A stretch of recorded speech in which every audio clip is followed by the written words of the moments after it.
Hi guys, welcome back to my channel. In this video, I will teach you how to fix Snapchat temporarily disabled. So if your Snapchat is temporarily disabled and you want to reopen it, watch this video till the end. And if this video really helps you out, do subscribe to my channel. So let's start the video. First of all, you have to open your browser, any browser you are using, and search for the Snapchat Sport. Click on it.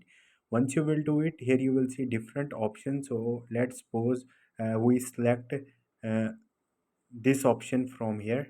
I can't access my account. Click on it, and here you will see different options. Simply you have to search for my account is temporarily disabled, and here you can read easily. If this happened and you sure that you have the correct login details, please wait for 48 or so.